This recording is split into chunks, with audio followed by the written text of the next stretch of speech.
Diffraction by double slit. Diffraction by double slit. In the double slit experiments, we implicitly assumed that the slits were narrowing compared to the wavelengths of the light illuminating them. That is, A much smaller than lambda. For such narrowing slits, the central maximum of the diffraction pattern of either slit covers the entire viewing screen. Moreover, the interference of the light from the two slits produces bright fringes that all have approximately the same intensity, uniform distributed and the same intensity. Interference fringes for double slit system. Actually, we see this one when A is approximately equal to lambda. A is not much smaller than lambda. A is approximately equal to lambda. So this one is double slit interference, but not exactly. It has some flavor of single slit diffraction. What is, we see the single slit diffraction when A approaches lambda. This is this one. Okay. Look at it. The first minimum at the same, second minimum at the same location. All right. So this one actually is a combination of double slit interference and a single slit diffraction. Well, look at that. You see this one is a combination of double slit interference and a single slit diffraction. Now this is a single slit diffraction, okay? And this is, you see the double slit interference. This is a double slit interference, the mother, I call it mother. D sine theta equal to m lambda's maximum, okay? And the intensity at angle theta equal to intensity at central maximum intensity cosine squared beta, where beta equal to pi over lambda d sine theta. And this one is single slit diffraction, okay? A sine theta equal to m lambda is the minimum. M equal to 1 is the first minimum here, okay? And here, the intensity at angle theta is central maximum intensity multiplied by sine alpha over alpha squared. Alpha equal to pi over lambda A sine theta. Okay.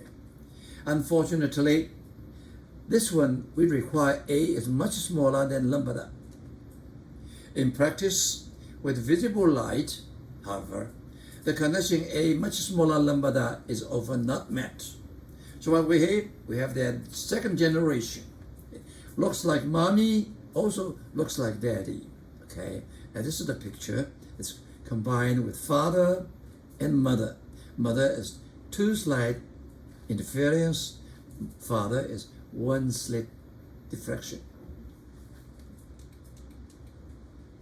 The double slit pattern described by the above equation and displayed in the figure A combines interference and diffraction in an intimate way. Both are superposition effects in that they result from the combining of waves with different phases at a given point.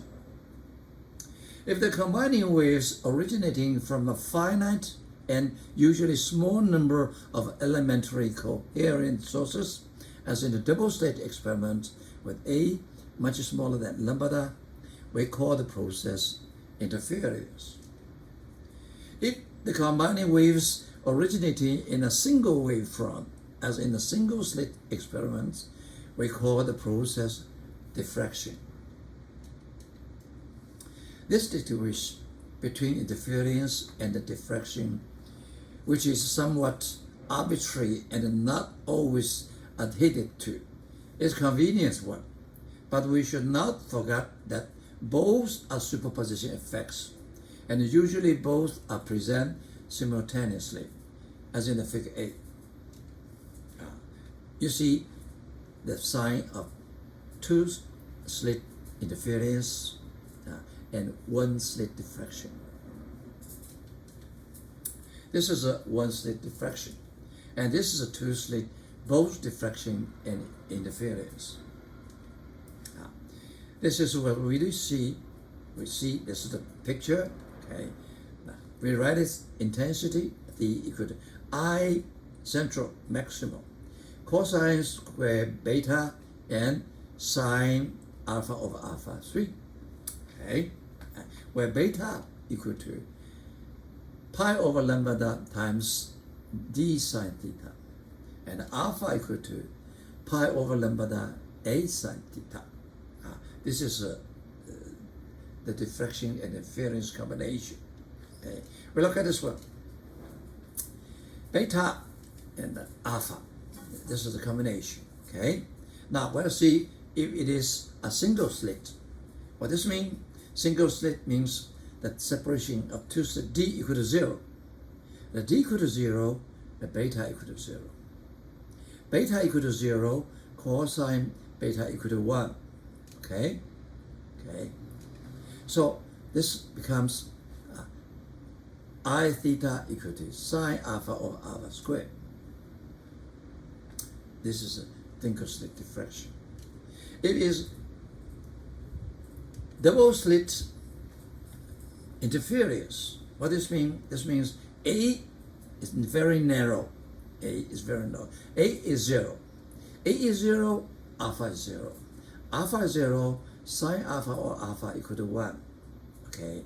So in this case, okay, I theta equal to I maximum. This is 1. This is the cosine square. This is Young's double slit interference.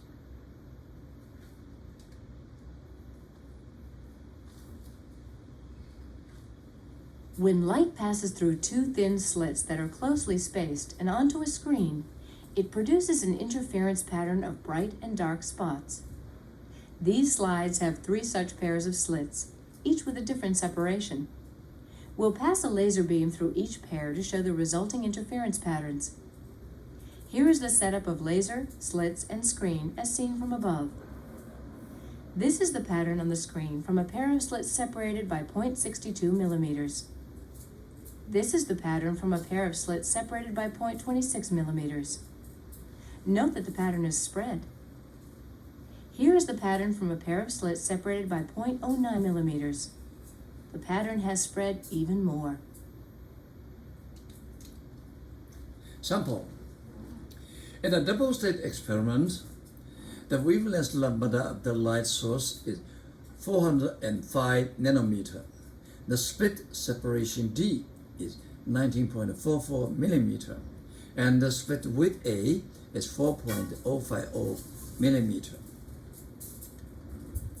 Consider the interference of the light from the two slits and also the diffraction of the light through each slit. Okay. This is a combination. Question A. How many bright interference fringes are within the central peak of the diffraction envelope? This is a diffraction envelope symmetry. How many peaks you have? So what we do, now we have to check this one. The first minimum of diffraction, okay? The maximum of the double slit interference, the maximum, satisfy d sine theta equal to m lambda. And the first minimum of the diffraction is a sine theta equal to x sine.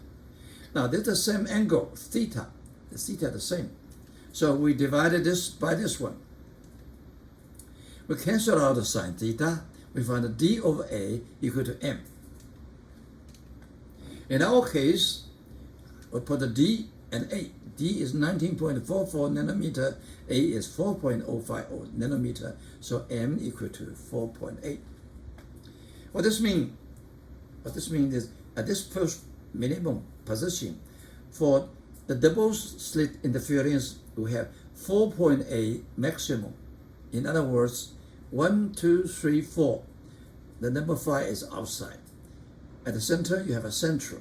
So answer our question, how many bright interference fringes are within the central peak of diffraction envelope? We have this 4, other side 4 plus central. So altogether is 4 plus 1 plus 4, 9 broad fringes within the central diffraction maximum. Question B. How many broad fringes are within either of the first side peaks of the diffraction envelope? Now, this is a central envelope, this is the first envelope on both sides. They are symmetry, are the same. What we do, we know this point is m equal to 4.8. And we find this one. Okay. So the maximum of the double slit, okay, is d sine equal to m lambda. And the second minimum is here. Okay. A sine theta equal to 2 lambda. We divide these two, we get m d over a. D over a equal to half m. Okay? So this m equal to 2d over a. We put a number inside, okay? We got m equal to 5, 6, 7, 8, 9. This is because this is 9.6. So inside we have 1, 2, 3, 4, 5. And 5. In the first side peak. And actually 5 is very weak. Okay, 5 is very weak. Example. What requirements must be met for the central maximum of the envelope of a double slit diffraction pattern to contain exactly 11 bright fringes? We know that for the symmetry reason, central is maximum. If you have 11 bright fringes, that means on the left you have 5, complete 5. On the left you have complete 5. Okay, and this is one. This one should be for double slit minimum. This is 1, 2, 3, 4, 5, 6. This is the 6th minimum for the double slit.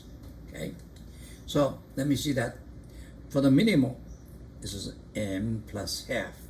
Without half, this is maximum condition. Put half, this is minimum condition.